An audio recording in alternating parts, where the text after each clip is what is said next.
चंपापुर नामक गांव में राजदत्त नामक आदमी के यहाँ एक बच्चे का जन्म हुआ। तो उसे देखने के लिए पूरा गांव पहुंच गया, क्योंकि वो बालक था ही इतना अजीब। राजदत्त के पड़ोसी सोहन और भोला आपस में बातें कर रहे थे।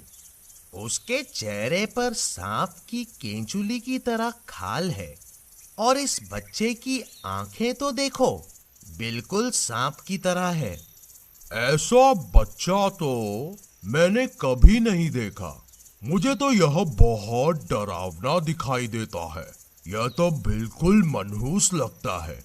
चलो और लोगों को भी बताते हैं, फिर जैसा वे कहेंगे हम वैसा ही करेंगे।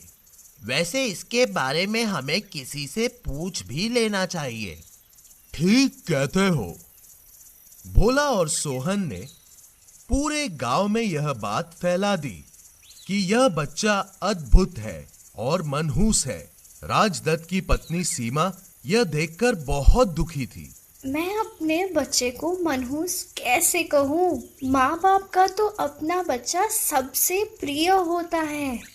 राजदत्त ने उस बच्चे का नाम वरुण रखा। धीरे धीरे वरुण बड़ा होने लगा, लेकिन वह बहुत अजीब था। उसके साथ बच्चे खेलने से डरते थे। उसके साथ कोई बोलता ही नहीं था। सब उससे बुरा व्यवहार करते हैं, और गांव वाले राजदत्त से भी बुरा व्यवहार करते हैं। उसके बच्चे को मनहूस बताते हैं। माँ, मुझे कोई बोलता ही नहीं है। कोई बात नहीं बेटा, तुम अकेले नहीं हो, मुझसे बोलो। वरुण को अजीब सपने आते हैं। अचानक गांव में अजीबोगरीब घटना होने लगती है। कभी किसी की बकरी गायब हो जाती है और आधी खाई हुई झाड़ियों में मिलती है, तो कहीं किसी का कोई जानवर गायब हो जाता है। ये हमारे गांव में क्या होने लगा है? अब तो धीरे धीरे गांव में बच्चे गायब होने लगे हैं। हम सब मिलकर रखवाली करेंगे और पता करेंगे। एक दिन गांव का एक आदमी गायब होता है, तो गांव वाले उसे ढूंढने निकलते हैं। तो वह नदी के किनारे झाड़ियों में मरा पड़ा मिलता है। ऐसा लगता है जैसे उसी किसी ने नोच नोच कर खाया है। गांव वाले दहशत में आ जाते हैं।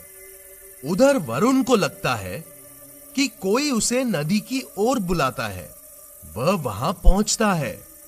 नदी के किनारे जब वह पहुंचता है, तो नदी से निकलकर एक लड़की आती है। उसका ऊपर का हिस्सा लड़की का है और नीचे का मछली का। वह एक जल परी है। उसका नाम नीलम है। आओ वरुण, आओ, मैंने तुमको यहाँ बुलाया था। मैंने तो तुमको कभी नहीं देखा था, फिर तुम मुझे कैसे जानती हो? मैं जलपरियों की रानी हूँ, पर मैं कैद में हूँ।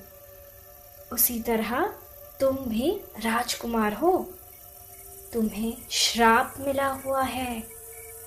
तुम्हें श्राप देने वाला और मुझे कैद करने वाला एक ही व्यक्ति है। इसीलिए मैंने तुम्हें यहाँ बुलाया है। तुम हमारी मदद कर सकते हो। लेकिन कैसे? मैं तुम्हारी मदद कैसे कर सकता हूँ? मैं इस नदी में रहती हूँ। इसकी तलहटी में एक गहरी खोद बनी हुई है। उसी खोद के अंदर एक भयंकर दैत्य रहता है। उसने अपने चारों तरफ जादू का कवच बना रखा है। उसके इशारे पर तो पूरी नदी के जीव जंतु चलते हैं। उसके बिना तो पत्ता भी नहीं हिलता। वही सबका मालिक है। सब उसे वहीं पे उसका भोजन पहुंचाते हैं। अच्छा, तो वह जीवों को खा लेता है? हाँ, वो यहाँ के जीव जंतु को खाते खाते उब गया है। इसीलिए अब धरती पर जाकर तुम्हारे गांव के लोगों को खाने लगा है। वही तुम्हारे गांव में उत्पात मचा रहा है। उसने ही मुझे मेरे महल में कैद कर रखा है। इसीलिए मैं नदी के बाहर नहीं जा सकती। अगर तुम उस दैत्य को मार सकते हो तो तुम्हें भी अपने कुरूप शरीर से मुक्ति मिल जाएगी। लेकिन मैं इतने शक्तिशाली राक्षस को कैसे मार सकूंगा? घबराओ मत, उसके लिए मैं तुम्हें जादुई हथियार दूंगी।